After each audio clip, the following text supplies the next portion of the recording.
Over the course of the last month or so, I have been publishing a series of extremely short, 58-second long videos that are ideas organized around sketchbook drawings. This video, by contrast, is really about how to structure a contemporary graduate graphic design program and how my work relates to that. That the 2D department at Cranbrook is not a conventional design program.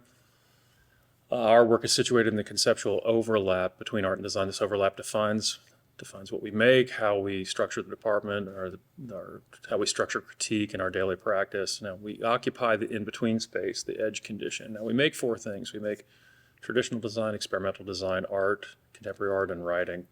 Now, what does this overlap mean in practice? It means that the students are asked to push at the limits of design where work enters the territory of contemporary art. Now, at the same time, the students are expected to produce traditional forms of design.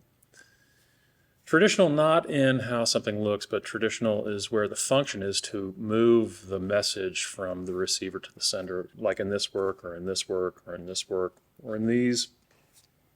Now, the experimental dimension of our studio, the students are asked to stretch the traditional design beyond recognition, where typography, layout, and composition are still in play, but the sender-receiver model is challenged, like in this piece or in this. In this type of work, we find students dismantling and subverting their training, like in this piece, which is an intentionally bad design made by a very well-trained designer. Now, the most interesting work, I think, happens at the edges of categories, where work is at the threshold between art and design. Now, design can be pushed by reimagining its function.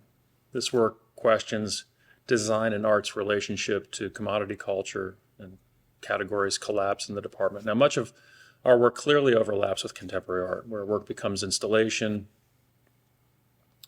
or overlaps with sculptural practice, or becomes performance, or becomes video, or fashion, or installation, or site-specific works. Now, the structure of the department is what makes this possible. So let's take a quick look at how the department's structured. Now, our critiques are divided into showers and critiquers.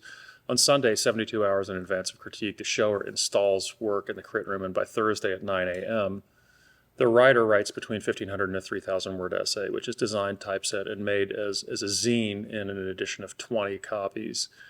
At critique, that zine is distributed, the essay is read, I provide feedback on the design and the writing, and in this cycle, the students make traditional design, they make experimental design, they make contemporary art, and they make writing. Now, at the end of the year, every essay, zine, critique, and contemporary art piece is then captured in year one in a process book and in year two in a thesis book.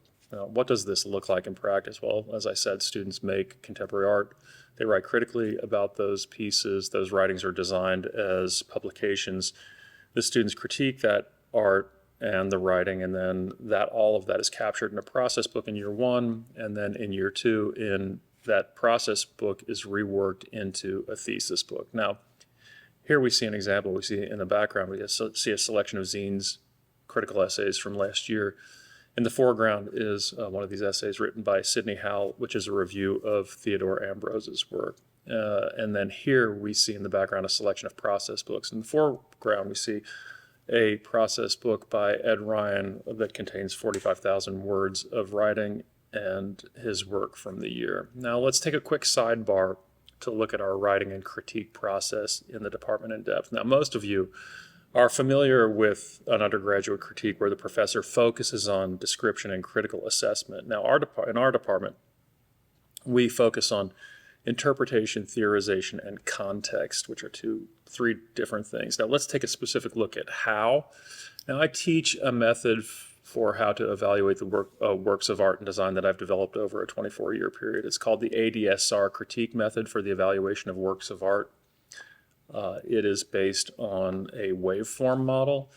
It's based on attack, decay, sustain, release waveform model. It contends both with what critique is and what critique is not. Now I'm going to tell you a little bit about my work, and I'm going to try to leave you with at least one idea. What you're seeing here is my studio 2 days ago. It's a laboratory where painting collides with design. Oil studies of trees fracture into grotesque expressionist portraits, landscapes dissolve into sculptural brushstrokes, drawing and painting become prints. Now on the wall, resin-coated 3D prints masquerade as ceramics, glossy figurines that grimace back at you. Sketchbook scribbles become objects. Religious iconography split into Cubist hybrids. George Washington wears a cartoon heart, and text interrupts canvases. This is the overlap that I chase, art mutating into design and design mutating back into art. Now, to understand my current work, I have to take you quickly back to the 1990s. Early in my career, I was a new media artist and designer and musician. Now this, what we see on the screen here, is an experimental computer music program. This is an end reading.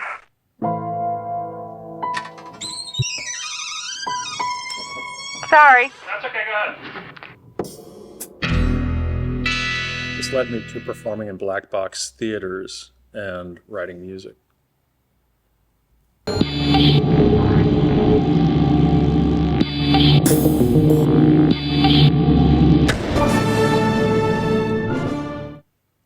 Writing music.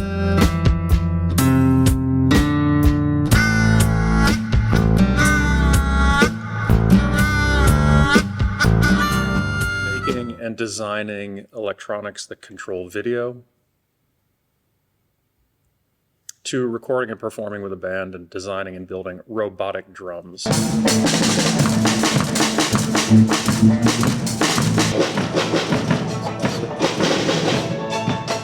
It's also led to writing, directing, and producing a feature-length indie film. You know, get my little male dance on, and economy's bad, my tips getting bad, you know, and I'm suffering, man. And, you know, you could have helped us out if you would have gave us a chance. And that ain't what he or even me planned on doing with our lives. We got dreams. Over the course of the past 10 years, I have released 117 print editions. They're designed, printed, released, and sold by me. Now, each print is a 22 by 30 inch hand-pulled multicolor screen print. These happen monthly, and they're concurrent with the development of my media, performance, music, and YouTube channel. Let's take a closer look at a few of these. This is my portrait of David Foster Wallace. Here we see experimental typography, and this is my portrait of Billie Eilish. Now I'm going to leave you with an idea. In the book, The $12 Million Stuffed Shark, the author cites figures suggesting that 1% of self-identified artists have gallery representation. That's only 1%. The fact is that the gallery system is collapsing. Now, the biggest problem that I see in graduate schools, graduate art and design schools, is students think that their audience is the critique room, and they focus only on the aesthetic object, the aesthetic surface that we see here. But there are issues that are beyond the artwork frame, such as strategy, audience, story, reach, sales, culture. These are real and determinative issues. They determine the shape of one's career. Now, historically, artists got access to an audience via one gate, the gallery. The gallery supplied catalogs, ads, tours, sales, and arranged with magazines to provide reviews and profiles. Now, this apparatus served a tiny fraction of the artist's audience, 1%. Today, it's less than 1%. Now, it's fairly obvious to state, but the burden is flipped. The artist must build their own audience or their own platform or momentum. This is Michigan Stadium. That's 107,000 people. This is two stadiums, 214,000 people. DeSalle Auditorium, where I was lecturing during that day, holds 120 people. This is it to scale. And here is a typical Cranbrook critique room, 15 people, but a dot among Michigan Stadium's thing. Now, between the two stadiums, this is the thumbnail of my recent OnlyFans video. In 40 days, it's been seen by over 200,000 people.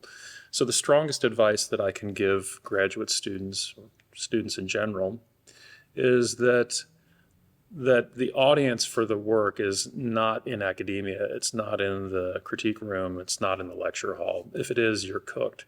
I'm going to end with a 58-second video from my channel. And what you glean from this idea that I'm trying to present is that you need to start your own YouTube channel.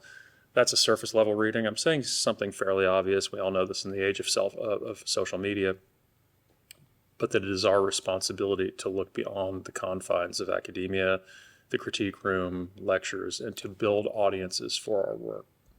Give me 58 seconds and I'll tell you why the OnlyFans economy is pure nihilism and why nihilists smoke. Albert Camus was a French-Algerian thinker who defined the absurd and urged us to live meaningfully in a meaningless world. Camus suggests that existence is inherently absurd and meaningless. OnlyFans takes our hunger for meaning, intimacy, and connection, packages it as a subscription model, and sells the lie that this transaction means something. The OF model becomes Sisyphus, feeding the algorithm, doomed to perpetual thirst trapping. The user becomes Narcissus, trapped and frozen, gooning in the void. OnlyFans is perpetual nihilism, selling the lie of meaningful connection. Camus warned us that we can't escape the absurdity of life with false hope or comforting lies. Bonus fact, why do nihilists smoke? Smoking is a symbol of existential dread and a hastening of one's inevitable death. It is Camus' supposition that nihilism is not simply despair and negation, but the desire to despair and negate. Leonid Ravinsky is a billionaire. OnlyFans, model average monthly earnings, $180. Pure nihilism.